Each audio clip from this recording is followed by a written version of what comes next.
धन धन सतगुरु तेरे ही आसरा। आप देख रहे हैं फेथ वर्सेस वर्डिक्ट। मैं डॉक्टर मोहित इंसान परम पूजनीय संत डॉक्टर गुरमीत राम रहीम सिंह जी इंसान के अनुयायी, उनकी सोच व सच्चाई इस प्रोग्राम के माध्यम से आप सभी लोग देखते, जानते हुए परखते हैं। तो आप सबका आज के इस लाइव डिस्कशन में बहुत बहुत स्वागत है जी। धन धन सतगुरु तेरे ही आसरा।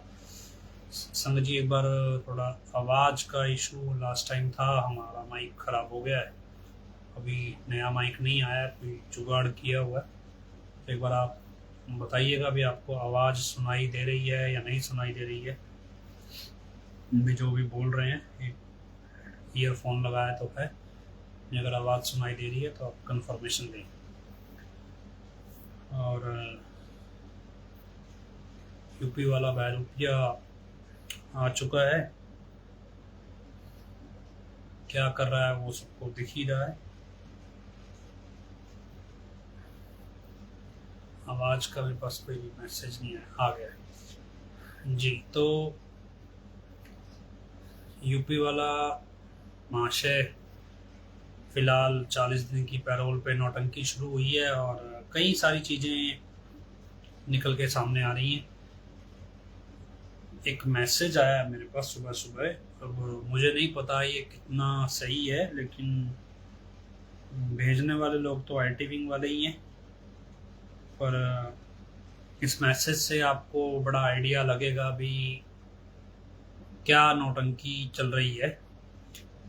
बाकी जो सीरीज़ हमने ये वीडियोस बनाए हैं और काफ़ी हद तक आपने देख लिए होंगे, जो रूटीन में हमें सुनते हैं उनको तो मालूम है भी, वो देख लिए होंगे सारे।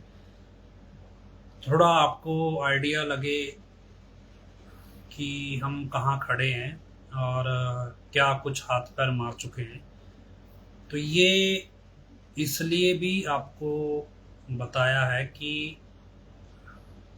जो परिस्थितियां हैं, मतलब हमारे दिमाग में शुरू से एक चीज़ बैठी है कि हम कोर्ट में कोई केस हार गए हैं। ये कोई अदालती हार नहीं है। मतलब हम इस 8 साल में जो आपको इस सारा कुछ बताने का मकसद ये था भी, इस 8 साल में जो चीज़ हम समझ पाए हैं भी, ये सिर्फ कोई अदालती हार नहीं है भी हाँ जी भी एक वकील है जी वो बिक गया, या जज हैं वो बिक गए और उन्होंने फैसला सुना दिया, या फिर सरकार तो मारना चाहती थी डेरे को। ये कुछ यहाँ तक नहीं है, ये इससे बहुत ज़्यादा ऊपर की चीज़ है। लेकिन क्या है कि अभी हमारा फोकस इस चीज़ पे है भी एटलीस्ट हम ये समझ पाएँ कि हाई कोर्ट में शोर मचाने से या सुप्रीम कोर्ट से में शोर मचाने से या किसी तरह का प्रदर्शन करने से ये चीज़ें हल होने वाली नहीं है। ये कोई साधारण घटना नहीं है, इसका मतलब बहुत महत्व है और ये बहुत बड़े स्केल की चीज़ है। और हमें उस लेवल पे जाके सोचना पड़ेगा जहाँ पे हजूर पिताजी सोच रहे थे, और फिर वो किस भरोसे के साथ ये बात बोल रहे थे भी हमारे बच्चे बताएंगे भी हम क्या चाहते हैं। हम लगभग 2 साल से तो लगातार ये बात बोल ही रहे हैं भी हम इसको ढूंढें, चर्चा करें भी आखिर पिताजी चाहते क्या हैं। और फिर क्योंकि संत कोई ऐसा तो है नहीं भी किसी एक स्टेट के कानून के लिए आए हैं या फिर एक देश के कानून के लिए आए हैं। संतों का जो किरदार है, संतों का जो जीवन है, ये समूची दुनिया के लिए। वो जो करके जाएंगे वो सारी दुनिया के लिए होगा। वो किसी एक देश का एक कानून या एक बिका हुआ जज या 2-4 बिके हुए जज के भरोसे नहीं काम करते। उनका बड़ा स्केल है काम करने का, और वो उस लेवल पे हम सोच नहीं रहे। हमने अपना दायरा बहुत छोटा कर लिया। अब क्योंकि हमें लगता था चलो कोई इस देश में सुरक्षा एजेंसियां हैं, उनसे मत्था मार के देख लो, इस देश में कोई बड़ा जज होगा वो शायद कार्रवाई करेगा। लेकिन क्या है कि हम जैसे कार्रवाई करते भी हैं या कर रहे थे, उस समय भी ये सवाल मन में था भी एक स्टेज पे मान लो कोई जज सुनवाई कर ले और सुनवाई करके वो ये कह दे हाँ भी ये सारा कुछ झूठ था, तो फिर जो 42 लोग मरे वो किस खाते में है? उनका मरना बेकार जाएगा।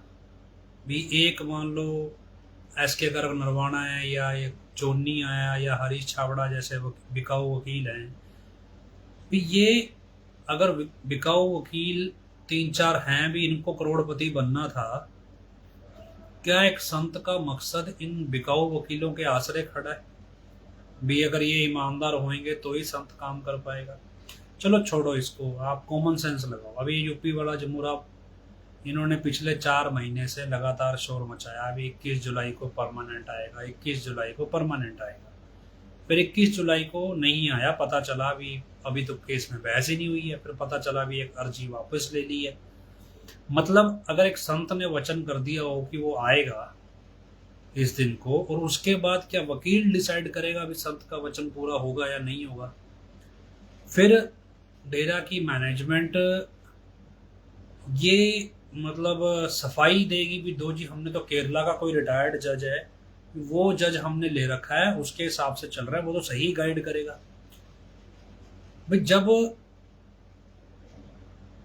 हम ये कहें भी अभी तुम तो मारने वालों की लिस्ट में हो ना, तुम्हारा नाम तो, तुम तो अगर कॉमन सेंस में हो, 25 अगस्त के दिन अभी हनीप्रीत का इंटरव्यू आया था जब वो भाग गई थी, भागने के बाद उसका इंटरव्यू आया, अभी हम तो बड़ी उम्मीद लगाए बैठे थे फैसला हमारे पक्ष में होगा, हम तो खुशी खुशी सेलिब्रेट करते आएंगे। अभी क्या है कि उस समय अपने को कुछ मालूम नहीं था और अपने को लगता है कि ठीक है यार, हो रही है, बढ़िया है, इसने काम किया होगा, परेशानी होगी, क्योंकि बड़े लेवल के झोल थे उस टाइम, अपने भी समझ में नहीं आते। लेकिन अब कॉमन सेंस लगाओ, अपने पास वो वीडियो है जब पिताजी जा रहे हैं कोर्ट से, तो ये क्या लिखा है,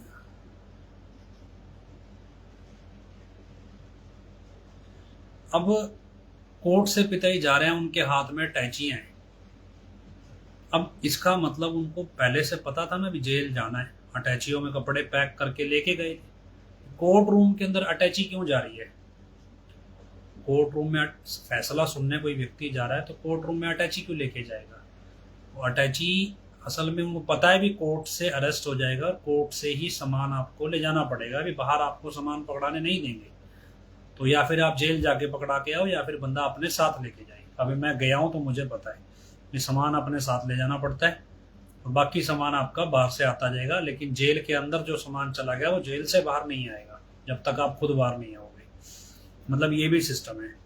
अब इसका मतलब सबको सब कुछ पता था, तभी ये अटैचियां पैक होके गई थी वहां पे सारी। तो फिर ये ड्रामा किस चीज का था? अभी हम तो खुशी मनाएंगे आने की, ये सब कुछ मतलब क्या है। चलो आज की डेट में लोग कल घटना घटती है आज भूल जाते हैं, आज घटेगी अगले दिन भूल जाएंगे। अहमदाबाद में प्लेन क्रैश हुआ था, लोग भूल गए। कल उत्तरकाशी में एक गांव के अंदर बादल फट गया, बाढ़ जैसी स्थिति आई, एक काफी सारे होटल टूट गए, बह गए। एक दिन याद रहेगा, वो भूल जाएंगे। यही हो रहा है, इतनी ज्यादा घटनाएं घट रही हैं, भी याद करने की फुर्सत किसे है? अब क्या है कि किसको फर्क पड़ता है अभी पंचकुला में क्या हुआ था? इवन यूपी वाला जमूरा तो ये बोलता है अभी रात गई बात गई। अभी क्या ना, इसके कान पे 4 लगे होते, इसका एक आधा हाथ पैर टूटा होता, कटा होता, या इसके घर से कोई मरा होता, फिर इसको अच्छी तरह पता होता भी रात गई बात गई क्या होता है। जिसकी जिंदगी बर्बाद हुई उसको पूछो। 2000 लोग जो जेल गए, जो जवान लड़के थे, उनको सरकारी नौकरी नहीं मिल पाएगी, उसको पूछो। लेकिन क्या है, इसने कौन सा मुंह लाने का? भिखारी आदमी कटोरा लेके आएगा, भीख मांगता रहेगा, ये दे दो वो दे दो। चलो मैं आपको एक मैसेज पढ़ के सुनाता हूँ जो सुबह सुबह आया है इसका, और आप उस मैसेज से अंदाजा लगाओ कि कितना बड़ा निकम्मा ढीठ आदमी है। मतलब आप कहो चलो एक शर्म वाला आदमी हो तो उसको कुछ कहे, अभी एक बेशरम आदमी नंगा होके बाजार में सड़क के बीचों बीच खड़ा है, अब उसके साथ 10 लोग खड़े हैं, अभी ये भाई साहब सबसे श्रेष्ठ आदमी। अब नंगे आदमी से क्या उम्मीद करोगे? भी चलो आपको फटे हुए कपड़े पाए हैं, इसको बढ़िया कपड़े पहना दो, नंगा ही खड़ा है, उसको समाज की लिहाज नहीं है।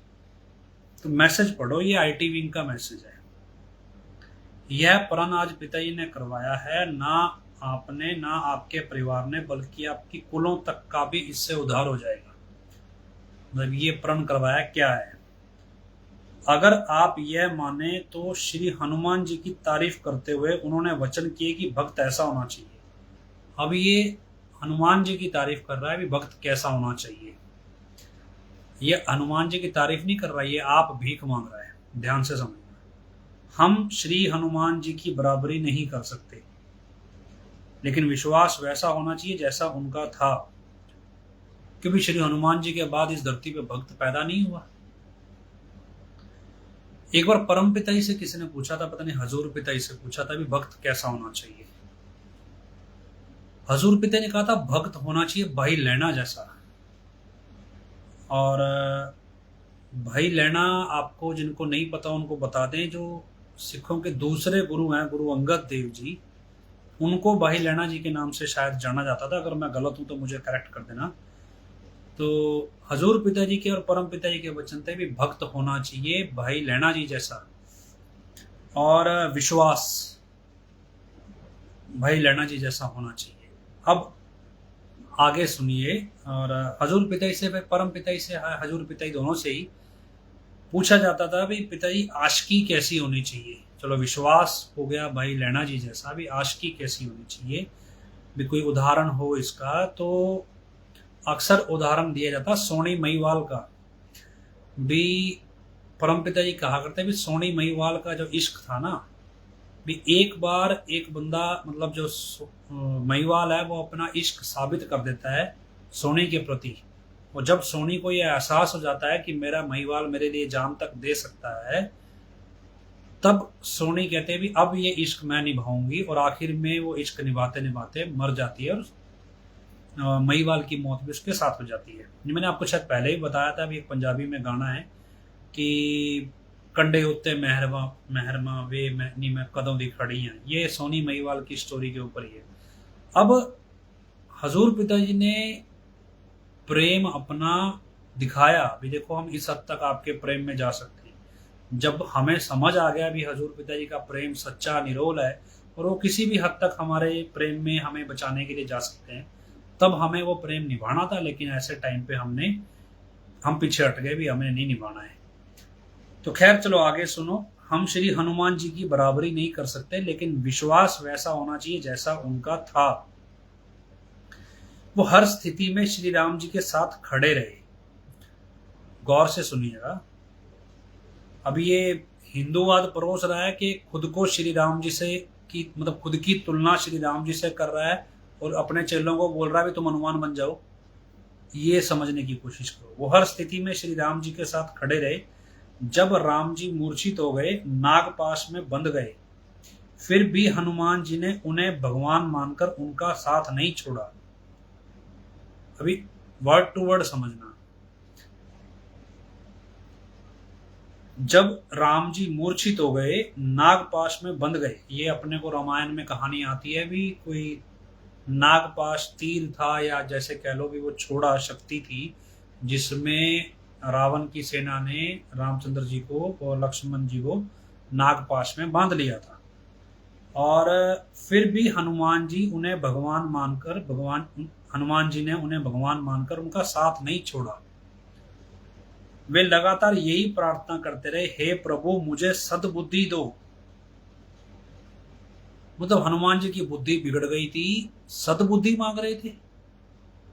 सद्बुद्धि बंदा कब मांगता है, भाई मैं गुनाह कर रहा हूं, कुछ गलत कर रहा हूं, मुझे सद्बुद्धि दो, मैं अच्छा करूं। देखा भी, वे लगातार यही प्रार्थना करते रहे, हे प्रभु मुझे सद्बुद्धि दो ताकि मैं आपकी समस्या दूर कर सकूं। क्या है कि अवतारी पुरुषों पे जो कष्ट आता है वो उनके भक्तों के कर्मों का होता है। इंसानियत की रक्षा करने के लिए वो पाप का बोझ उठाते हैं। ठीक है, तो समस्या नहीं होती उनके सामने कोई, मतलब समस्या नहीं कह सकते आप उनको, कष्ट है। वो कष्ट इसलिए क्योंकि वो सृष्टि पे, इंसानियत में जो पाप का बोझ बढ़ रहा है, उस बोझ को अपने शरीर पे उठाते हैं। ये समस्या बता रहा है। और फिर गरुड़ जी को लाकर उनका नागपाश खुलवाया। अब हनुमान जी, श्री राम जी गरुड़ जी को लाकर नागपाश खुलवाया। मतलब अब इसको इसके सेंस में समझो, ये समझाना क्या चाह रहा है, प्रण करवा रहा है ना हनुमान जी जैसा। भैया ये इसका मतलब खुद नागपाश में बंधा हुआ है और ये कह रहा है कि मेरा साथ मत छोड़ो, मैं तो मरूंगा, किसी गुरुड़ को ले आओ और मुझे खुलवाओ किसी तरह, भी तुम हनुमान बनो और प्रार्थना करो, मेरे से ही प्रार्थना करो। और क्योंकि फिर ऊपर शुरू में क्या लिखा है, यह प्रण पिताजी ने करवाया है, भी ना आपने ना आपके परिवार ने बल्कि आपके कुलों तक का भी इससे उद्धार होगा। मतलब आप इसको नागपाश से छुड़वाओ तो ये आपके कुलों का उद्धार करेगा, और इसके लिए ये समस्या है। मतलब इसके पास समस्या का समाधान है नहीं, तो गरुड़ जी आएंगे, वो समस्या का समाधान करेंगे। और ये मतलब नागपाश में बंधा हुआ है और अपने आप को, अपनी तुलना खुद की श्री राम जी से कर रहा है और अपने चेलों की हनुमान जी से कर रहा है। ये मतलब इसने कांड किया कल आके। फिर उसके बाद अगला आगे आईटी विंग वाले क्या लिख रहे हैं, संगत के साथ माइक पर और बिना माइक की भी बातें की गई। ये कहने का क्या मतलब है, अभी माइक पर और बिना माइक की भी बातें की गई? वो इसलिए क्योंकि हम कहते हैं ना माइक में कोई आर्टिफिशियल इंटेलिजेंस का डिवाइस लगा है, वॉइस क्लोनिंग होती है, इसलिए बिना माइक के बात नहीं कर सकता। तो ये सफाई दे रहा है, अभी तक सफाई दे रहा है कि माइक मतलब बिना माइक के बातें की गई। संगत जो भी बोल रही थी वह बात पिताजी तक पहुंच रही थी। मतलब क्या सेंस है इसका, समझ नहीं आया। नहीं बोल रही थी तो पहुंच रही थी, तो सामने बैठा होगा, कोई बोलेगा तो पहुंचेगा ही भी। इसमें पहुंचने में कोई ट्रक थोड़ी लगा है बीच में भी पहुंचा के आ रहा है। उन्होंने वचन दिए कि सेवा करते रहो, साफ सफाई बनाए रखो। चलो आगे, 3 वचनों पर चलने के लिए कहा गया, सेवा, सुमरण और सच्चाई। और 3 परहेज नहीं है, 3 वचन है। परहेज तो तुड़वाने हैं, सेवा, सुमरण और सच्चाई। अगर आप इन 3 वचनों पर अटल रहोगे तो आपको कोई चीज मांगने की जरूरत नहीं पड़ेगी। आपको ध्यान है इसका वीडियो आया था, मेरे को बस 2 वचन दे दो, क्या एक दृढ़ विश्वास, एक 3 वचनों पे मतलब पैरा दो, जो 3 परहेज हैं। अब ये 3 नए हैं, सेवा, सुमरण और सच्चाई। 3 परहेज मानो या ना मानो, इन 3 वचनों पे अटल रहोगे तो चीज मांगने की जरूरत नहीं पड़ेगी। भी मांग तो ये खुद ही रहा है, भी मैं नागपाश में बंधा हूं, मेरी समस्या दूर कराओ। जो खुद मांग रहा है वो आपको क्या देगा? उसके बाद आगे सुनो, वचन दिए कि जैसा जैसा भी समय आया आप डेरे के साथ खड़े रहे, मालिक आपको बहुत कुछ देगा और दिया भी है। अगर आप समझ लो ना भी, जो ये यूपी वालों के चेले हैं, इनका सत्यानाश कितना हुआ है। ये दिया किसको है पता है? ये जो हवाले का पैसा आजकल भंगी दासों से लेके 45-85 तक सब में बट रहा है ना, ये दिया है। जब 25 अगस्त घटना हुई उसके बाद डेरे की ब्रह्मचारी बहनें जो थी, उन सबको 40-40, 50-50 लाख रुपया दिया गया। हमारे यहाँ पे एक लेडी रहती है, एक फैमिली रहती है, उनकी फैमिली में मान लो क्या एक आदमी रहता है, उसकी शायद साड़ी है भी, वो सतब्रह्मचारी थी, अब है कि नहीं पता नहीं। वो सरकारी नौकरी से रिटायर हुआ था, उसकी पेंशन का कोई चक्कर पड़ा हुआ था, पेंशन नहीं मिलेगी। वो पेंशन जब शुरू नहीं हुई तो इतने में 25 अगस्त का कांड हो गया। कांड हुआ तो डेरे ने क्या किया, डेरे की मैनेजमेंट ने सतब्रह्मचारी बहनों को डेरे से घर भेज दिया, सबको 50-50 लाख रुपए कैश दे के भेजा, ये तुम्हारा है, रख लो, ये मतलब वापस नहीं करना है। अब वो आदमी हमें कह रहा है, कह जी मैं सारी उम्र सरकारी नौकरी करता रहा, मेरी ग्रेचुटी का अमाउंट इतना नहीं बना है, और इन्होंने क्या किया, कुछ नहीं किया, वहां बैठ के निरे रोट तोड़े, ऐश करी अलग, और अभी तो आधी उम्र बची है, हमारी तो नौकरी पूरी होगी, 60 साल से ऊपर की उम्र हो गई। इनको 50-50 लाख रुपए मिल गए, हमारे को नौकरी करके नहीं मिला 50 लाख रुपए पूरे इतनी 30-40 साल की नौकरी करके। तो अब ये दिया है, मतलब डेरे के साथ खड़ने पे, डेरे का जो 2 नंबर का, डेरे के नाम पे जो 2 नंबर का पैसा प्रबंधकों ने छुपाना था, वो जो थोड़ा बहुत बट गया, वो दिया है डेरे के साथ खड़ने से। ये क्या भी साफ सफाई बनाए रखने का मतलब कोई कोड वर्ड लगता है? ये बात समझ में आई जी, मजेदार भी। इसका मतलब आपने हमारी वीडियो पूरी देखी है। तो अब आगे चलिए। सुबह 9 बजे पिताजी सिरसा डेरा सच्चा सौदा पधारे और 9:30 बजे स्टेज पर विराजमान हुए। आते ही संगत से मिले। 9:30 बजे विराजमान हुए, पर संगत से कहा मिले? वहीं स्टेज पर सारे कार्य तुरंत किए गए। क्या कार्य किए गए? अभी कार्य बताए नहीं। अभी तक तो कह रहे प्रण करवाया, ये करवाया। कार्य कौन सा किया गया पता नहीं। पिताजी ने कहा, क्या आपने सोचा था कि इतनी जल्दी आपसे मिलेंगे? भैया 2023 से ये रोड़ा पाता आ रहा है, परमानेंट परमानेंट परमानेंट। अगली बार परमानेंट आऊंगा, कोई मेरे को रोक के दिखाए। हर बार डींग हाँक के जाता है। आया परमानेंट, नहीं आया। फिर कह रहा आपने सोचा था इतनी जल्दी मिलोगे? भाई तो 21 तारीख का लारा लगाई बैठा है। आया 5 तारीख को जाके अगले महीने की। तो अगले तो सोचे जल्दी मिले तो लेट आया है। सभी ने कहा नहीं। इसका मतलब ड्रामेबाज बैठे हैं सारे के सारे वहां पे। फिर पिताजी ने पूछा, क्या आप सभी ने खाना खा लिया? संगत ने पूछा, पिताजी आपने खाया? तो उन्होंने कहा, हम चलते चलते सिर्फ एक केला खाकर आए हैं। उसके बाद अचानक इतनी संगत आ गई कि सड़क जाम हो गई। भाई यहाँ पे गली से एक गाड़ी नहीं निकली, एक मोटरसाइकिल नहीं निकला। इसकी सड़क कौन सी जाम हुई है पता नहीं।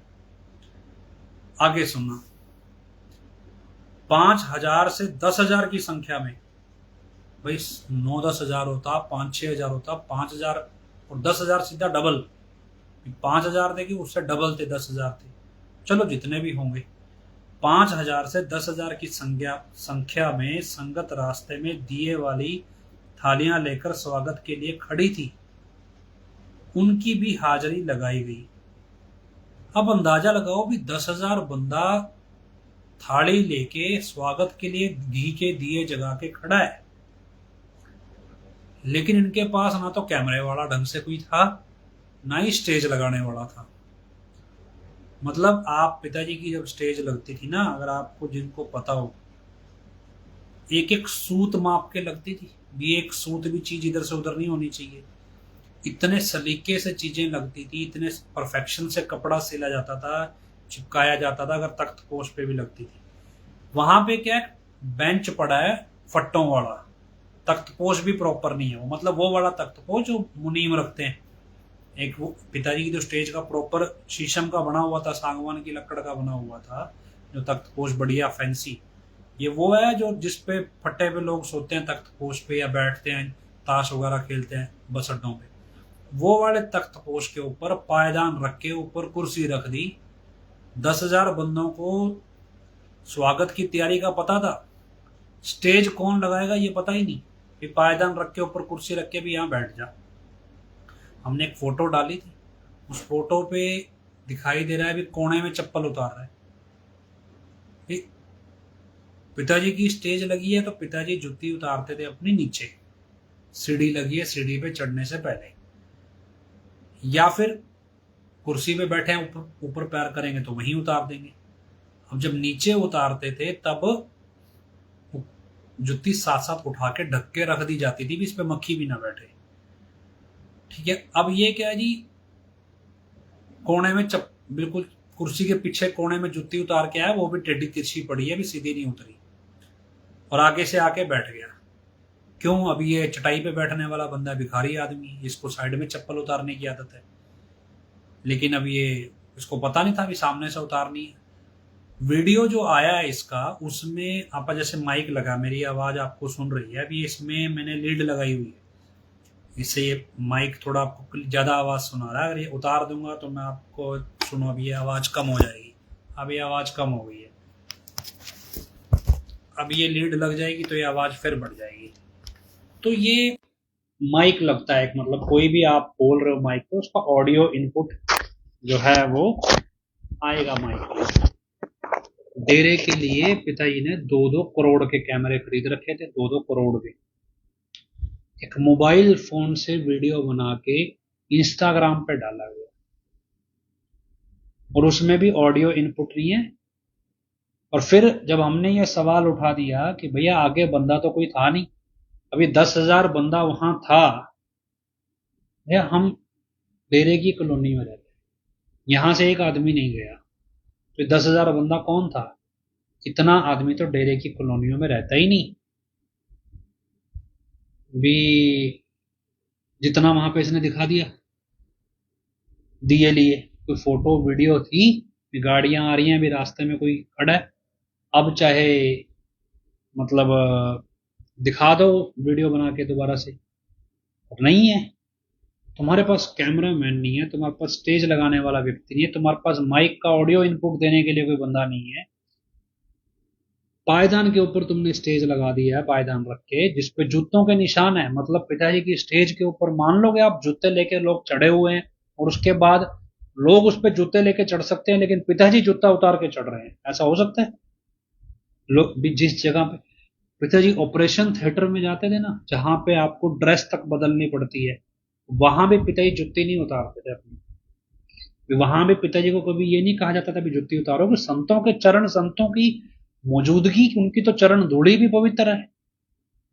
लेकिन क्या है भी ये नमूने, इनको कौन समझाए, बेवकूफ हैं। अब ना जी, हमारा तो जमूरा असली है। अब तो ये मतलब मजेदार बात है भी, यूपी वालों के चेले भी कहने लगे नहीं जी हमारा जमूरा असली है, मतलब उनको पता ही नहीं है जमूरे का मतलब क्या है।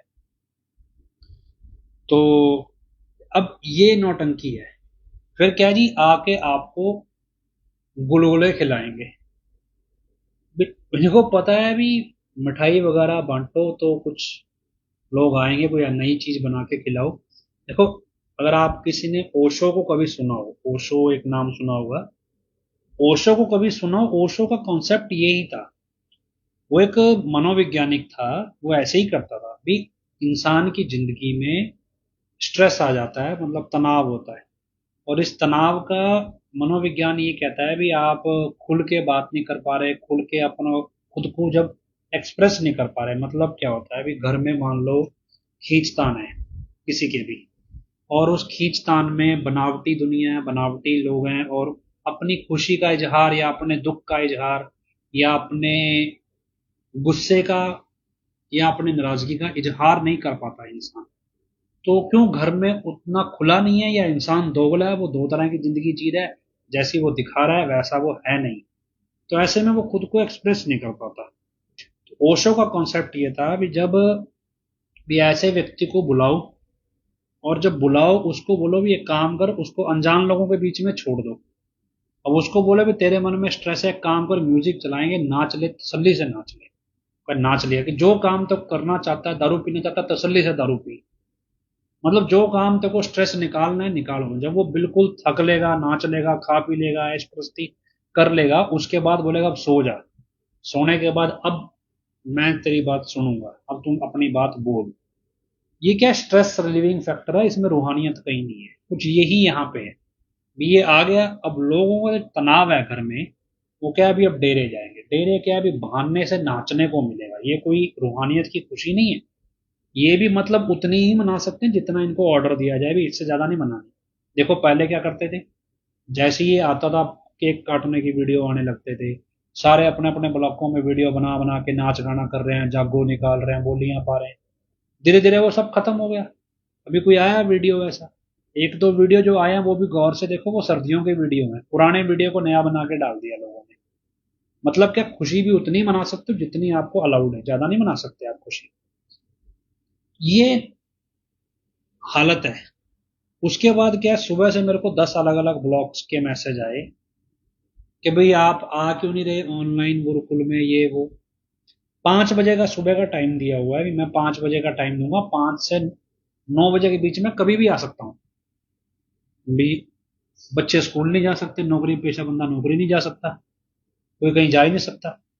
हालत ये है भी, आज यहाँ सुबह कार्यक्रम चला लगभग पौने 7 बजे के आसपास, ये आ गया हमारे यहाँ। तो आप यकीन मानो गिनती के 15 स्कूटर नहीं खड़े थे, और ये कह रहा है 10,000 बंदे, सड़कें जाम हो गई मेरे आने से।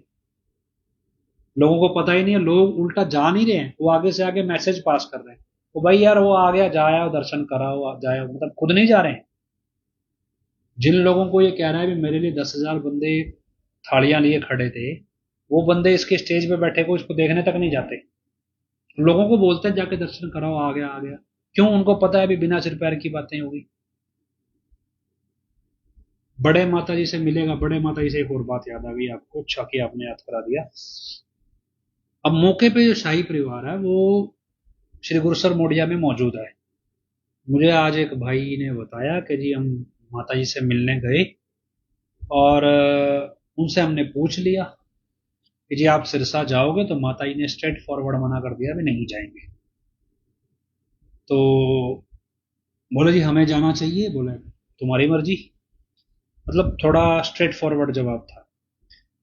फिर उसने कहा जी मुझे कुछ गड़बड़ लगी वहां पे, और उस गड़बड़ के बाद हमने जो हमारे कुछ वहां पे हैं जो लोग थोड़े बहुत, उनको हमने कहा भी हमारा एक बंदा गया था भी उसको कुछ गड़बड़ लगी, इस गड़बड़ को जरा आप समझ के बताओ। तो उन्होंने बताया भी ऐसा है जी, माता जी के आसपास एक माइक लगाया जाता है, मतलब बग कहते हैं उसे साइंटिफिक भाषा में, ये बग लगाया जाता है।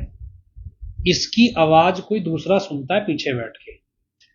ये सात संगत से माता जी ओपन तौर पे गांव के लोगों से मिलते हैं।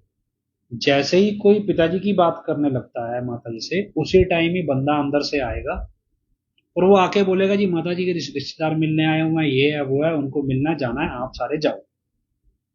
वो अचानक से सभी लोगों को भेज देगा। मतलब जैसे ही आप पिताजी की बात माता जी से शुरू करोगे, अचानक से ही कोई पीछे से आदमी आके आपकी बात काट के माता जी को कोई बहाने से ले जाएगा। फिर हमने और पड़ताल की, तो और पड़ताल करके पता चला भी शाही परिवार के अंदर कोई एक सदस्य ऐसा है जो हनीप्रीत के साथ मिलके काम कर रहा है। ये सदस्य किन में से है? भाई जसमीत जी या उनके धर्मपत्नी है जो, और दोनों बहनें या दोनों दामाद। ये 6 लोग हुए, 7वें छोटे माता जी। इन 7 लोगों में से कोई एक व्यक्ति ऐसा है जो यूपी वाले के साथ मिलके खुले तौर पे सारी प्लानिंग पे काम कर रहा है। और एक लिख रहा है कि मुझे तो तुम भी बहरूपिया लग रहा है। भाई थोड़ी देर और रुक, मैं तुम्हें राक्षस दिखूंगा, फिक्र मत करो।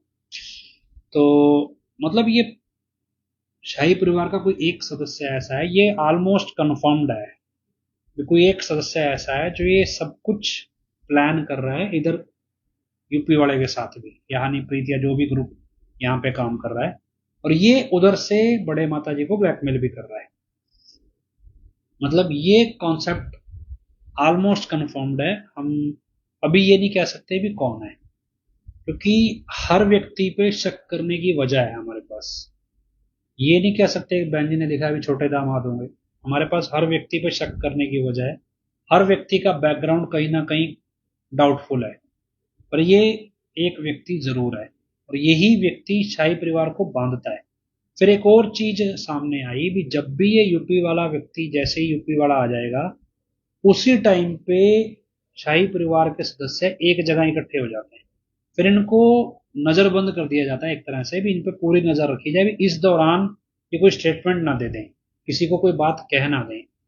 और वहां पे क्या है भी, एक कोई 45 नंबर है 85, वहां का राजनीतिक विंग का शायद वकील है कोई, उसका भतीजा के भांजा है, वो वहां पे कुछ डॉन बना होता है। और एक रिंकू रिंकू नाम का कोई डॉन है, और जिसने डॉक्टर राजकुमार को मारा था। राजकुमार, एक डॉक्टर राजकुमार आई स्पेशलिस्ट है, उनकी हत्या हुई थी, जिसको आत्महत्या बना दिया गया था। तो वो एक डॉन बना फिरता है वहां पे, रिंकू रिंकू।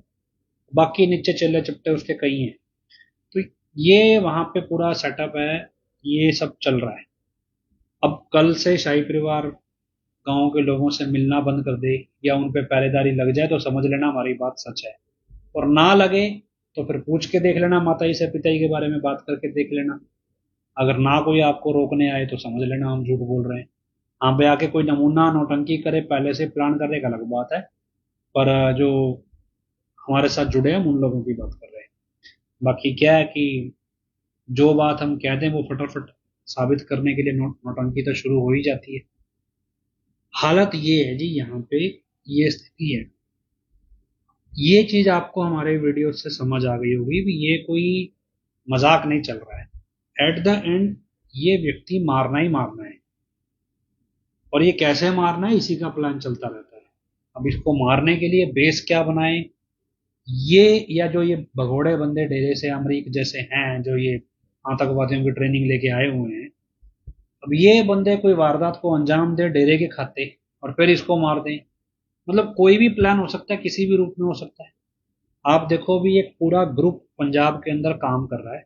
ये ग्रुप क्या करता है, ये ग्रुप जितने भी सिख प्रतिनिधि हैं उनको गालियां निकालता है, उनको उकसाता है। ये सिर्फ ऐसा नहीं भी खुद उकसाता है, ये उनके पोस्ट पे जाके जहां जहां वो स्टेटमेंट्स देते हैं जगह जगह जाके माँ बहन की गंदी गंदी गालियां लिख के आते हैं उनको। मतलब ये प्लान तरीके से चल रहा है कि उकसाओ भी, सिख प्रतिनिधियों के बारे में बोलो, सिख जो चेहरे हैं सिख संस्थाओं के बड़े चेहरे उनको गालियां दो। मतलब ये कॉन्सेप्ट ये ऐसा नहीं है, ये सब कुछ इनसे पैसे देके कराया जा रहा है। कुछ भी आ, समझ लो भी, इस तरह से ये पूरा काम चलता है। अब ये बोल रहा भाई आवाज कैसे सेम हो सकती है। भाई ऐसा है कि एक मूसेवाला नाम से कोई सिंगर है पंजाब में, सिद्धू मूसेवाला हुआ करता था, वो एक्सपायर हो गया, मर गया।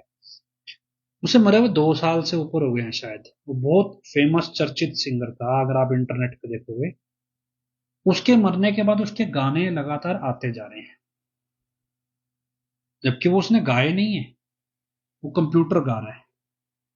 ऐसे भी गाने आ रहे हैं जो पहले किसी और लोगों ने गाए हुए हैं और वो अब दूसरे मतलब जो सिंगर मर चुके हैं उनकी आवाज में गाए जा रहे हैं। जैसे मान लो कोई हालत ये हो रही है भी, अब फिल्मों के अंदर क्राइसिस आ रहा है अभी, नए सिंगर मार्केट में नहीं आएंगे, पुराने सिंगरों की आवाज में एआई के जरिए गाना गवा लिया जाएगा। मतलब किसी भी व्यक्ति का वीडियो और ऑडियो नकली बनाया जा सकता है सिर्फ 3 सेकंड के वॉइस सैंपल के साथ। तो हो रहा है, ये भाई लिख रहे हैं अभी मोहम्मद रफी के भी आ रहे हैं, सब बहुत सारे पुराने सिंगर्स के गाने, मतलब पुराने सिंगर नए गानों को अपनी आवाज में अलग तरीके से एआई से गा रहे हैं। तो इनकी आवाज कौन निकाल रहा है, ये कंप्यूटर से निकलती है। मतलब क्या, जैसे मैं आपको बोल रहा हूँ, ये आवाज माइक में जाएगी, तो माइक में जाने के बाद ये एक सॉफ्टवेयर है, ये सॉफ्टवेयर में घूम के आपको फेसबुक के जरिए सुनाई दे रही है। ठीक है, एक तो ये इसमें क्या है कि सॉफ्टवेयर में मैं बोल रहा हूँ, चलो इसको दूसरी भाषा में समझो। संसद भवन है ना, संसद भवन, संसद भवन में मान लो प्रधानमंत्री या कोई भी बंदा बोलता है माइक में, अब वहां पे तो पूरे देश से लोग आते हैं, कोई बंगाल से है, कोई केरला से है, कोई कर्नाटका से, हर जगह से बंदा आता है। ठीक है, अब उन सबकी भाषा अलग अलग है, अब उनको हिंदी समझ में नहीं आती, किसी को इंग्लिश समझ में नहीं आती, किसी को पंजाबी समझ में नहीं आती, लेकिन वो लोग अपनी भाषा में बोलते हैं। पर क्या हमें अब उनकी भाषा में सुनता है? जब संसद टीवी आता है उस पे तो दूसरी भाषा सुनती है, हिंदी या इंग्लिश। दूसरा, वहां लोग बैठे हैं उनको सबको एक सारी भाषाएं नहीं आती, तो एक सॉफ्टवेयर होता है, वो कोई भी भाषा बोल रहे हैं, तो आपको जिस भाषा में सुनना है आप वो वाला बटन दबा दो, आपको उसी भाषा में सुनेगा। पहले दो नेता बात करते थे तो बीच में ट्रांसलेटर खड़े होते थे, आजकल एआई का सॉफ्टवेयर लगता है। मान लो अफ्रीका का नेता आ गया, उसकी भाषा अलग है, इंडिया के नेता की भाषा अलग है, दोनों आपस में बात कैसे करेंगे? तो अब सॉफ्टवेयर लग गया, वो कान पे आप देखना कभी भी पार्लियामेंट के अंदर, संसद टीवी में वो कान पे सारे हेडफोन लगाए बैठे होते हैं। वो क्यों लगाए हुए हैं? असल में वो उनको बोलने वाले की भाषा समझ में नहीं आती, वो उस भाषा में सुन रहे हैं जो उनको समझ में आती। तो ये भाषा कौन ट्रांसलेट कर रहा है? एक ही आदमी बोल रहा है, उसी टाइम पे दूसरे आदमी को दूसरी आवाज में दूसरी भाषा में सुनाई दे रहा है। इतनी जल्दी ट्रांसलेट कैसे हो रहा है? कौन कर रहा है ये ट्रांसलेट? ये कंप्यूटर करता है। तो आप यही चीज तो है। अभी मैंने आपको मैसेज पढ़ के सुनाया, अभी पिताजी ने माइक के और बिना माइक के बात, इसका मतलब क्या है? हम ये बोल रहे हैं भी बिना माइक के बात नहीं होती कि माइक में चिप लगी होगी, शायद इसलिए। अभी प्रॉब्लम क्या है कि वहां पे जितने भी लोगों से बात की जाती, ज्यादातर ये सारे लोग बच्चे हैं जो कभी 13-14 साल के थे और आज 20-21 साल के हैं। उनसे ज्यादा बातचीत की जाती है जिनको पिताजी की आवाज का अंदाजा नहीं है कि उनकी आवाज कैसी थी, क्योंकि ये लोग कभी पिताजी से नजदीक से बिना माइक के मिले नहीं, इन्होंने सत्संग में ही आवाज सुनी है पिताजी की। ये फिजिकली ज्यादा मिले ही नहीं है, और मिले भी हैं तो उतना अंदाजा नहीं है। तो अब तो ये किसी ने लिखा मोबाइल में एआई आ रहा है, मतलब आप फोटो डाल दो, आपका फोटो अपने आप हिलने लगेगा, आप बोलो ये फोटो हंस के दिखाए, वो फोटो हंस के दिखाएगा। कौन हंस रहा है पीछे से आपकी फोटो में? ये एआई है आजकल, यही तो टेक्नोलॉजी है। दूसरी क्या है, अभी ये मैं बोल रहा हूँ, बोलते बोलते यहाँ पे एक वो होता है, बोलते बोलते हाथ दबाओ यहाँ पे, बोल आवाज का अजीब हो जाएगी, आवाज आपकी अजीब सी आवाज होगी। अब मैं छोड़ूंगा ये, फिर नॉर्मल हो जाएगी। ये क्या, यहाँ पे वोकल कॉर्ड्स होते हैं, वाइब्रेशन होती है। ये वाइब्रेशन एक चिप लगा के कंट्रोल की जा सकती है, अभी कितनी तिखी आवाज होनी चाहिए और कितनी फ्रीक्वेंसी या वो होनी चाहिए भी, मतलब तिखी हो, मतलब ऐसे तिखी हो जाएगी आवाज मेरी। अब आप सुनो, अब ये छोड़ दूंगा, नॉर्मल हो जाएगी। ये क्या, यहाँ पे चिप लगा के ये मतलब वाइब्रेशन कंट्रोल होती है, और ये कितनी कंट्रोल करनी है, ये आजकल सॉफ्टवेयर है। ये एक आदमी की इतनी वाइब्रेशन है, कंट्रोल करो, इसकी आवाज मॉडिफाई हो जाती है। हमने आपको जो कल वीडियो डाला यूट्यूब पे, ये टेक्नोलॉजी 80 से 90 के दौरान अमेरिका इस्तेमाल करता था, तब 80-90 में, जो ये 2022-23 से शुरू करें इस्तेमाल करना। आज तो बहुत एडवांस टेक्नोलॉजी है, वो 80-90 के अंदर उस टाइम इस्तेमाल करते थे ये चीजें। आपने फिल्में देखी होंगी, मिशन इम्पॉसिबल जैसी फिल्में आती हैं, उसमें कैसे मास्क बनता है, कैसे चिप लगा के आवाज एडजस्ट होती है, ये एक्चुअल में होता है। तो ये ऐसा नहीं भी नहीं होता। तो ये टेक्नोलॉजी है, अब आपको नहीं मालूम है एक अलग बात है। अभी आप सिर्फ इस बात पे यकीन करो भी ये व्यक्ति की आवाज मिलती है इसलिए ये असली है, ये कोई तो मतलब तरीका नहीं है, सेंस नहीं बनती। इस आदमी का चरित्र असली नहीं है, चरित्रहीन आदमी है। मैं उसमें बोला है, आप कोई वीडियो मुझे लगा नहीं कोई ऐसा किसी बंदे का हम दिखाएं, पर लेकिन आप देखोगे ना जो स्वभाव है, आप और छोड़ो, आप मेरा ही वीडियो आज से 5 साल पहले का निकालो, 5 साल पहले में इसमें आपको शुरुआत में मेरा ही कोई वीडियो मिल जाएगा। आज वाला वीडियो मेरे बोलने का लहजा देखना और 5 साल पहले का देखना। 5 साल पहले वाला आपको लगेगा भी कितना बदतमीज आदमी है, और कितना बेतुके तरीके से बोलता है, कैसे इसको गुस्सा आ रहा है, क्यों ये चिल्ला रहा है फालतू में। आपको बड़ा अजीब लगेगा मेरा वही वीडियो 5 साल पहले का आज ये वाला सुनने के बाद। अगर आपने आज सुना तो आपको बड़ा अजीब लगेगा। क्यों लगेगा? क्योंकि तब मैं किसी को नहीं जानता था, तब मेरा सामाजिक लेन देन, समाज में आचार व्यवहार नहीं था। अब मैं हर रोज नए लोगों से मिल रहा हूँ, नए तरह के बात करता हूँ, अफसरों से भी बात होती है, अधिकारियों से भी बात होती है, समाज के मोजिज लोग भी मिलते हैं, मतलब सुलझे हुए लोग, बुजुर्ग भी मिलते हैं, जवान भी मिलते हैं, अधेड़ भी मिलते हैं, सारे मिलते हैं, बच्चे भी मिलते हैं। तो अब क्या है कि धीरे धीरे मेच्योरिटी आ गई। अब मुझे जितने मिलते हैं उससे 1000 गुना ज्यादा हजूर पिताजी को मिलते थे, दुनियावी तौर पे समझे। जितनी मेच्योरिटी 5 साल में मुझ में आई उससे 1000 गुना ज्यादा अगर दुनियावी तौर पे एक आम इंसान के नाते भी लें तो हजूर पिताजी में आएगी। अब आप इस यूपी वाले को सुनो, ये क्या बोल रहा है, ये आपको रेफरेंस दे रहा है, देखो जी मैंने गाना सुना, मतलब कृष्ण करे तो रास लीला, हम करें तो करेक्टर लीला। ये संत की भाषा है। आपको एक फ्रेंडशिप बैंड वो पॉम पॉम के बना के बोल रहा है भी आप लड़की को दो और बोलो मैं तुझसे आत्मिक प्यार करता हूं, चाहत रखता हूं। ये संत की भाषा है। पिताजी बोलते थे भी संत गंदगी के पुतलों से रिश्ता नहीं जुड़वाता, उसे ईश्वर से जुड़वाता है। ये गंदगी के पुतलों से जुड़वाता है। इसको क्या पड़ी है हनुमान जी को बड़ा भक्त साबित करने की? पिताजी संतों के उदाहरण देते हैं। अगर हनुमान जी सबसे बड़े भक्त हैं तो हनुमान जी को ये भी किसी ने कहा, भी इतिहास में आता है भी उनको कहा कि तुम कलयुग के अंत तक धरती पर रहोगे। मतलब जिस हनुमान जी को ये सबसे बड़ा भक्त बता रहा है उनको अभी मोक्ष नहीं मिला, वो सचखंड नहीं गए। और हमारे पास वो नाम है जो हमें सचखंड सीधा लेके जाएगा, एक पैर यहां दूसरा सचखंड। रामायण का इतिहास तो ये भी बताता है हनुमान जी अभी सचखंड नहीं गए, धरती पे ही हैं। तो फिर कैसे सबसे बड़े भक्त हो गए? वो संत रहे तो सचखंड में उनका सिर है और धरती पे उनका पांव है, वो एग्जाम्पल नहीं है। तो ये हालात हैं। असल में चीजें यहां नहीं है जहां हम सोच रहे हैं।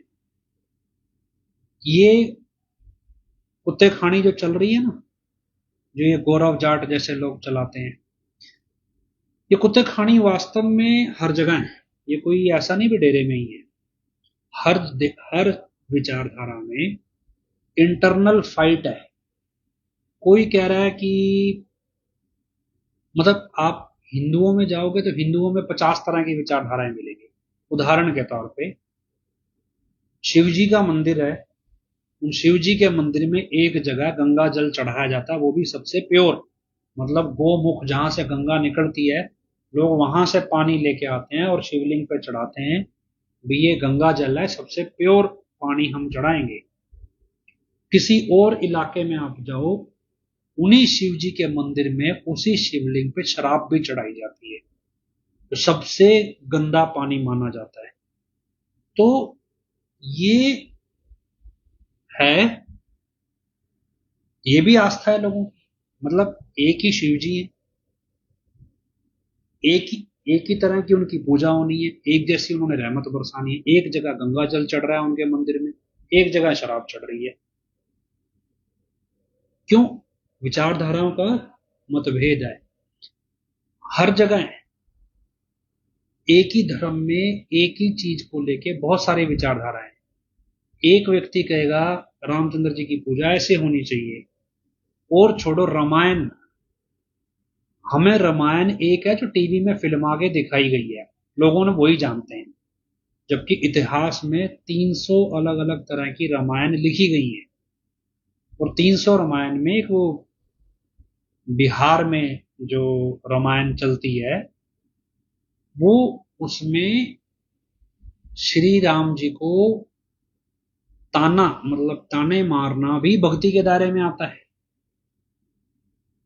तो अब आप मान लोगे, इस्लाम में जाओ आप, अलग अलग तरह की विचारधाराएं, कोई शिया इस्लाम है, कोई सुन्नी इस्लाम है,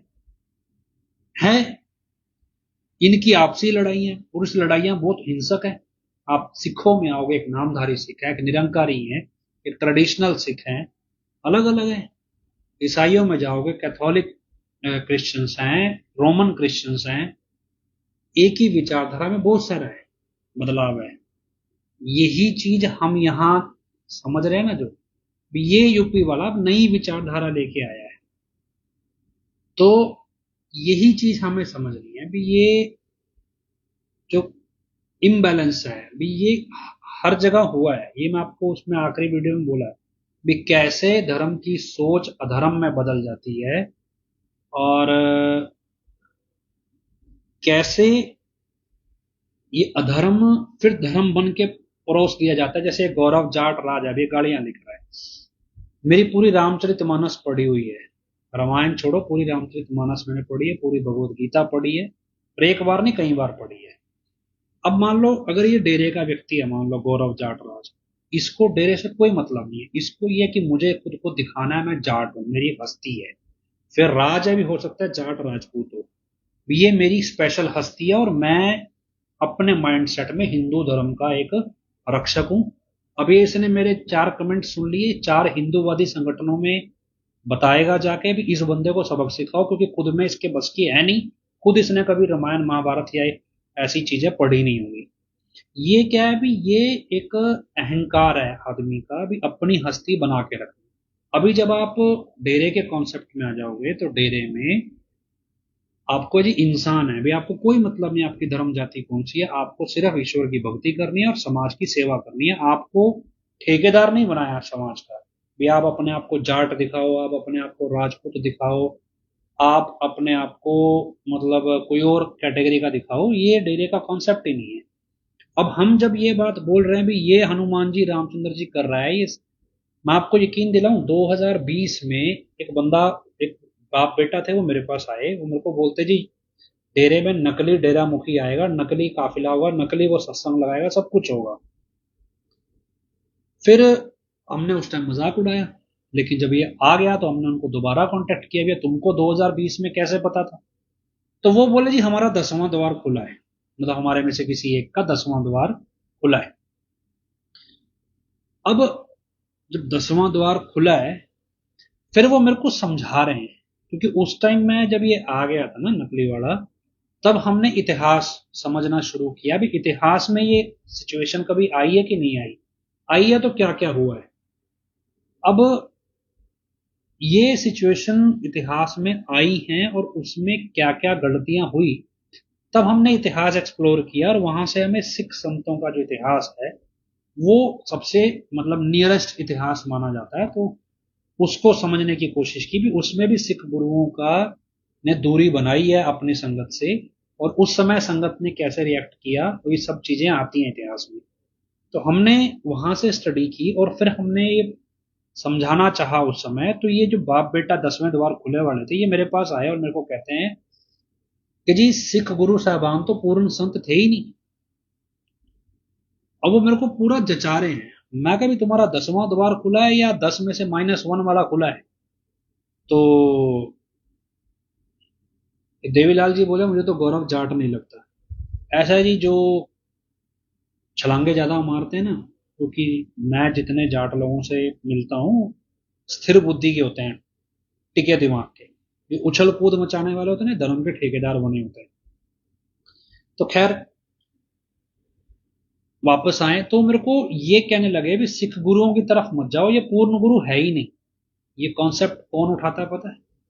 ये जाट राज जो भी आया था, ऐसे ऐसे लोग, कि ये लोग उठाते हैं भी सिख गुरु पूर्ण संत नहीं है। मैं उसको बोला भी परम पिताजी हैं, भी परम पिताजी ने बंदे से रब ग्रंथ में इन सभी संतों का जिक्र किया है, इन कम से कम 72 संतों का जिक्र किया है, ये छोड़ो और भी है। मतलब वो क्या बोल रहा है भी कबीर साहब थे, उसके बाद सीधा हजूर पिताजी हैं। वो परम पिताजी को भी नहीं मान रहा था एक तरीके से। अब ये कॉन्सेप्ट वो लोग फैला रहे हैं जो 10वें द्वार खुले का बोर्ड लेके घूम रहे हैं भी हमारा 10वां द्वार खुला है। कहाँ जाओगे आप? क्या इनसे मुट्ठा मार लोगे? क्या कहोगे इनको? लेकिन क्या है अभी, बेशर्मी है, चल रहा है।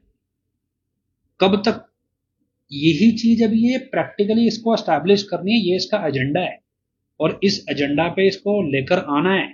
डेरा में विचारधारा का मतभेद पैदा करो। अब आपको लगा फिर हमें कोई क्यों नहीं छेड़ेगा? वे हमें छेड़ेंगे तो फिर मतभेद पैदा कैसे होगा? मतभेद होगा तो हम आपस में लड़ लड़ मरेंगे। तो क्या है कि हम ओरिजिनल तक पहुंचेंगे ही नहीं, हम आपस में लड़ते रहेंगे। इसलिए अभी अपने आप को एक पहली सीरीज बना के दिखाई है भी आप यहां तक समझो, और जिसने नहीं देखी वो बारीकी से सीक्वेंस में देखो, और सीक्वेंस में देख के आपको अंदाजा लगे भी ये सब एक राजनीतिक षड्यंत्र है, और ये एक कॉन्सेप्ट पे चलते हैं और उस कॉन्सेप्ट पे भी इंसान की विचारधारा को करप्ट करते हैं, और फिर हम उस विचारधारा को करेक्ट करने के लिए आपस में लड़ते रहते हैं। और यही चीज हो रही है। अब ये राहुल गुर्जर, क्या लिखा है गुर्जर, आपको याद हो जब ये नकली वाला आया आया था तो 2-4 मुस्टंडे से बैठे थे कैमरे पे, गालियां दे रहे थे, धमका रहे थे हमारे को भी ये कर देंगे वो कर देंगे। फिर जब हमने कहा भी धमकाओ, हमने वो क्या है, उन्होंने खुद 2 नंबर के काम बहुत किए हुए थे, बहुत सारे उनसे कागजों पे एडम ब्लॉक ने साइन करवाए हुए। जब हमने उनको कहा भी तुम डरा तो रहे हो, पहले अपने कागज देखे तुमने? भी हम एक अर्जी लगा देंगे ना, तुमको उस टाइम उठा के अंदर डाल देंगे। जितने कागजों पे तुमने साइन किए उसमें तुम्हारे नाम पे बहुत कुछ हुआ हुआ है, तुम्हें पता ही नहीं, क्योंकि तुम डमी काम करते हो, तुम्हें अंधभक्त हो। अगले दिन उन्होंने क्या किया कि मेरी बात को गुज्जर समाज से जोड़ दिया। भैया तुम हमारी जाति पे, हमारे समुदाय पे सवाल नहीं उठाएगा। भैया कल तक तो तुम डेरे के कट्टर प्रेमी थे, अगले दिन गुर्जर बन गए, भाई अब कट्टर प्रेमी नहीं रहे। फिर मैंने एक वीडियो ढूंढ निकाला। वीडियो था भी 25 अगस्त से पहले कोई संस्था आई थी, वो भी यही कहती थी कि हम गुर्जर है जी, 5 करोड़ हैं, जहां आपका पसीना गिरेगा वहां हमारा खून गिरेगा। दिखे कहीं आपको 25 अगस्त को? तो फिर क्या कहें, भी कोई जुबान है इनकी? बोल के क्यों गए थे जब कुछ करना नहीं था? और धोखा देने आए थे ना, संगत को बरगलाने आए थे। हम तुम्हें कहेंगे हम तुम्हारे साथ हैं, लेकिन होंगे नहीं, तुम्हें मरने के लिए वहां छोड़ देंगे, यही है ना?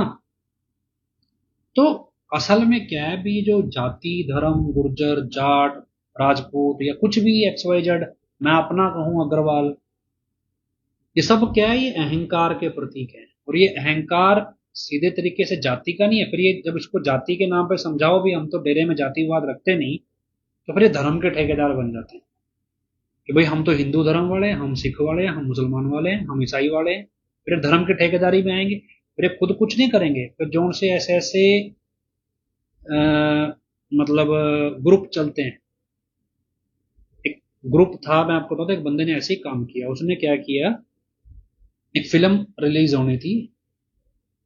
अब वो पंजाब में कभी सिख इतिहास पे फिल्म रिलीज होती है ना, अगर कोई भी, उस प्रोड्यूसर को पता नहीं कितने ग्रुपों को पैसा बांटना पड़ता है भी चुप रहना, क्योंकि विचारधारा में दसों सौ तरह की विचारधाराएं हैं। उन सबको शांत रखना पड़ता है पैसे से। सबको पैसा चाहिए। पंजाब में ऐसे प्रोड्यूसरों के इंटरव्यू आम आते हैं कि हमें हर एक जत्थेबंदी को पैसा देना पड़ता है सिख इतिहास पे मूवी निकालने के लिए।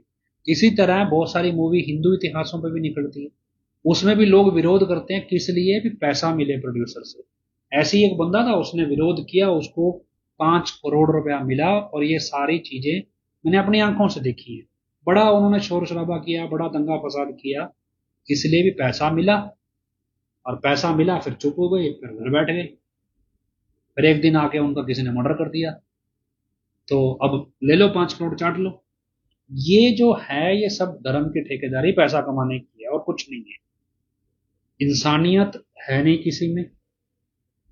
हमारी जाति पे सवाल उठा दोगे, हमारे समुदाय पे उठाओगे, हम मार देंगे। समुदाय कर क्या रहा है? समाज को लड़ा रहा है। समाज के लिए कुछ कर नहीं रहा है, लड़ा रहा है बस। हम हैं तो हैं, हो भी, हमें क्या लेना है। इस भारत में सूर्यवंशी राजपूत सबसे श्रेष्ठ माने जाते हैं, और सूर्यवंशी राजपूतों में श्री रामचंद्र जी उससे सबसे श्रेष्ठ माने जाते हैं। उनकी 17वीं पीढ़ी महाराजा अग्रसेन थे, उनके वंशज अग्रवाल माने जाते हैं, जिसमें मैं आता हूं। अब तुम बता दो भी जाति किसकी श्रेष्ठ है, अगर यही समझना है। हमें तो कोई मतलब नहीं जाति का। ये श्री रामचंद्र जी से बड़ी जाति किसकी थी? हम तो ये भी मानते हैं भी श्री रामचंद्र जी के जो 2 बेटे थे, उनके गुरु महर्षि वाल्मीकि जी थे, जो सबसे छोटी जाति के माने जाते हैं। तो जब सबसे ऊंची जाति वालों के गुरु सबसे छोटी जाति वाले हो सकते हैं, तो श्रेष्ठ कौन है? गुरु श्रेष्ठ होता है। पर हम कैसे कह दें कि सूर्यवंशी राजपूत श्रेष्ठ होते हैं, वाल्मीकि भी श्रेष्ठ होते हैं? लेकिन क्या अभी तुम्हारे दिमाग में अहंकार है कि हम श्रेष्ठ हैं? हम तो नहीं मानते हम श्रेष्ठ हैं। हम तो मानते हैं भी श्रेष्ठ लोगों के भी गुरु सबसे जो छोटी जाति के लोग हो सकते हैं। तो नहीं मानता कोई ना माने, अपने अपने हिस्से का अपना अपना इतिहास सबने बना रखा है, अपने अपने लड़ाई लड़ने के लिए या अपने अपने धंधे चलाने के लिए। खैर, ये सारी चीजें अब हम अगले स्टेप पे बढ़ेंगे, और इस स्टेप पे हमें अब ये जो कुत्ते खानी कर रहे हैं ना, ये 2-4 बंदे हैं या इन जैसे जो भी ये यूपी वाले के चेले चपटे हैं, ये सब, इन सब से ऊपर उठ के चलना है। हम हजूर पिताजी की सोच को पकड़ना है। ये सोच सारी दुनिया के लिए है, सिर्फ डेरे के लिए नहीं। डेरे के साथ नहीं खड़ना है, ईश्वर के साथ खड़ना है, सतगुरु के साथ खड़ना है। सतगुरु जहां निज धाम वहां। इस दुनिया में बहुत सारी जगहें हैं जहां संतों के स्थान हैं। स्थान के साथ नहीं कोई खड़ता, संतों की सोच के साथ खड़ता है। सतगुरु जहां होगा, वो तीसरे कोने में बैठा होगा, वहां भी सचखंड है। जहां कोई नहीं होगा, जंगल में बैठ जाएगा, वहां भी सचखंड है। जहां सोने चांदी के दरिया बहते हो, वहां गुरु नहीं है, तो वो नरक है। हमें सतगुरु से मतलब है, डेरे से नहीं। डेरा हमारा घर है, इस घर पे बदमाशों लफंगों का कब्जा है, लेकिन इसमें हमारा गुरु, हमारा पिता नहीं है। एक लफंगा आदमी आके उनके सिंहासन पे बैठ गया है, इसलिए अब वो सिंहासन अपवित्र है। गुरु ने अपना सिंहासन कहीं और लगा रखा है। हमें उसकी सोच पकड़नी है, उस तक पहुंचना है। यूं ही नहीं लिखा भी बादल गरजते हो, शेर चिल्लाते हो, बरसात हो रही हो, तूफान उठ रहा हो, अंगारे बरस रहे हो, गुरु का शिष्य नहीं रुकता। उसे तो चलना ही चलना है। हमें रास्ता ढूंढना है, इन कुत्ते खाने में नहीं पड़ना। तो ठीक है, आगे हम सोचेंगे अब हमें क्या करना है। कुछ वीडियोस हमने और रिकॉर्ड किए हैं, तो देखते हैं। और कुछ लोगों के भी रिकॉर्ड किए थे पहले, वो नहीं आए, कहीं उनको बुरा लगे भी क्यों नहीं आए। तो आपके हर किसी के वीडियो आएंगे, जहां जहां वो फिट होंगे वहां वहां आएंगे। दर्जनों लोगों के वीडियोस रिकॉर्ड किए थे हमने, अलग पंचकुला वाले मसले पे भी, 2007 वाले मसलों पे भी। तो वो सब आपके यहाँ बरगाड़ी वाले मसलों पे सबके आएंगे, आप बेफिक्र रहिए, बार बार पूछिए मत। तो खैर, हम उम्मीद करते हैं, प्रार्थना करते हैं सच्चाई जल्दी सामने आए। इस उम्मीद के साथ हजूर पिता के चरणों में नारा लगाते हैं, धन्य सत्य होते रहिए आसरा। हम प्रार्थना करते हैं उन तमाम बहन भाइयों के लिए जो इंसानियत की राह पे शहीद हो गए, जो अपने गुरु से अपना प्रेम ओढ़ निभा गए और ईश्वर की गोद में जा विराजे। मालिक इनको अपनी गोद में ऊंचा स्थान प्रदान करे। इस प्रार्थना के साथ हजूर पिता के चरणों में नारा लगाते हैं, धन्य सत्य होते रहिए आसरा। आखिरी में अरदास बोलते हैं, धन्य सत्य होते रहिए आसरा। हे मालिक, तुझे लाज है, अब बहुत हो गया, तो दया में रहमत कर। तेरे प्यार मोहब्बत की राह में हमें कोई दुख तकलीफ ना आए, तो ऐसी रहमत बख्श व सबको सुमति दे। किस तरह से देनी है यह तू सब जानता है, जिसको जैसे देनी है वैसे दे, वो तेरी मर्जी। धन्य से तो तेरे आसरा। सास में जी, बहन वीरपाल जी को हम आज नहीं ले सके, टॉपिक खत्म ही नहीं हो पाया मुझसे, उन्होंने ले पाता। तो कल हम दोबारा लाइव रख लेंगे, जिसमें हम रणवीर पाल जी को भी सुनेंगे। पंजाबी लोग एतराज करते हैं भी आपने क्यों नहीं लिया, तो कल हम, मैं कम बोलूंगा, उनको हम समय देंगे पूरा। तो कल रणवीर पाल जी को हम ऑनलाइन पे लेंगे। इजाजत दीजिए, धन्यवाद, तेरे